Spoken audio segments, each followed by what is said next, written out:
Ayan. Hello mga Inday Duday. Kumusta? Ayan po. Nakakuha po tayo ng malunggay ngayon dito sa garden.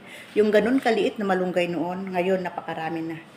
Matangkad pa sa amin na aking kasama, na aking sisi dito. Sinilda kusay-kusay. Yan po. Ito, ang dami ko nakuha ngayon. Mga nakaraang linggo, nakakakuha din kami. Ang sarap.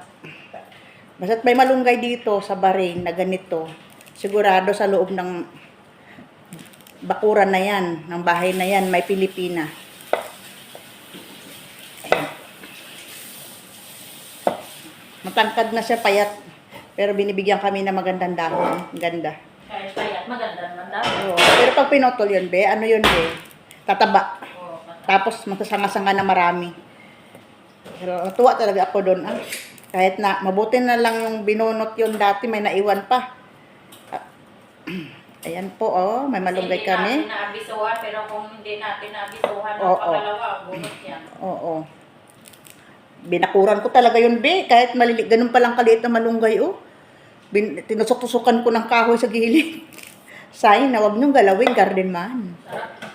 Yan po. Ito po ay lalagay namin, magbulang lang kami ng kuan. Ng, ano ba yun, gulay na may hipon. Yan, ang sahog namin to. Panglagay. Napakasarap na. Mamimiss na namin yung mga ganun ng kuan eh. Ganun luto yung bulang lang ng nagulay. Pero mayroong sahog na hipon.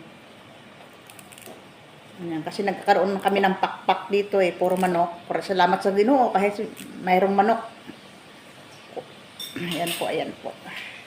Masaya kami pag nakakakain kami ng mga native na gulay na katulad nito. Dito kasi hindi ito uso eh. Dito sa Middle East. Sa Bahrain. Dito. Hindi sa kanila, to, sa mga Pilipina lang talaga, mga Pinay. Pero sabi nung maniho namin dito, sa kanila din daw, mayroon din ganito. Oo, lahat yan, meron yan. Mayroon, hindi, ibig sabihin, kinakain din nila ito sa kanila. Sabi ni Gago, Meron yan.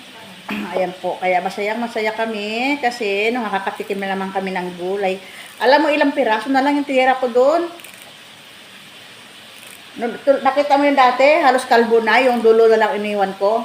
Ngayon, gano'n na naman. Kasi, para bang nakakasabik yung makatikim ng kuan. Base yung jelly na, hindi nagsara ng ano, Ayan po. Kaya maraming salamat dito sa biyaya ng Panginoon sa amin na mayroon kaming malunggay. Ayan, isasawag namin yan dito, oh, guys. Ito, oh. Ito na. Ulam lang namin to, yan. Yan namin isasahog. Yan, kami sa aming dalawa. Mabubusog na naman kami. Salamat sa Panginoon. Salamat po.